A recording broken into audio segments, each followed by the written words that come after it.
ಈ ಹುಡುಗನನ್ನ ಕೆಲ ಗೂಂಡಗಳು ಬಿಲ್ಡಿಂಗ್ ನಿಂದ ತಲೆ ಕೆಳಗಡೆ ಮಾಡಿ ಮಜಾ ತಗೊಳ್ತಾ ಇರ್ತಾರೆ. ಇದ್ದಕ್ಕಿದ್ದಾಗೆ ಅವನ ಕಾಲುಗಳು ನೂಡಲ್ಸ್ ನ ರೀತಿ ಉದ್ದಾಗೋಕೆ ಶುರುವಾಗುತ್ತೆ. ಆ ಗುಂಡಗಳಿಗೆ ಫುಲ್ ಶಾಕ್ ಆಗುತ್ತೆ.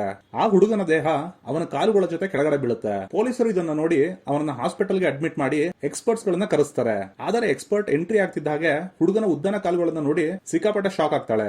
ಎಲ್ಲರಿಗೂ ಆ ಹುಡುಗ ಒಬ್ಬ ಏಲಿಯನ್ ಇರಬೇಕು ಅಂತ ಡೌಟ್ ಬರುತ್ತೆ. ಅದರಿಂದ ಅವನಿಗೆ ಸಿಕ್ಕಾಪಟ್ಟೆ ಕೋಪ ಬಂದು ನಾನೊಬ್ಬ ಸಾಮಾನ್ಯ ಮನುಷ್ಯನೇ, ಆದ್ರೆ ನಂಗೆ ಈ ರೀತಿ ಯಾಕೆ ಆಗ್ತಿದೆ ಅಂತ ನಂಗೆ ಗೊತ್ತಾಗ್ತಿಲ್ಲ ಅಂತ ಹೇಳ್ತಾನೆ. ಬಹುಶಃ ಜೆನೆಟಿಕ್ ಮ್ಯೂಟೇಷನ್ ನ ಕಾರಣದಿಂದ ಈ ರೀತಿ ಆಗ್ತಿರ್ಬೋದು ಅಂತ ಅವನ ಬ್ಲಡ್ ಸ್ಯಾಂಪಲ್ ಅನ್ನು ತಗೊಳಕ್ಕೆ ಅವನ ಕೈಯನ್ನ ಎಳಿತಾರೆ. ಸಡನ್ ಆಗಿ ಅವನ ಕೈ ರಬ್ಬರ್ ನ ರೀತಿ ಉದ್ದವಾಗುತ್ತೆ.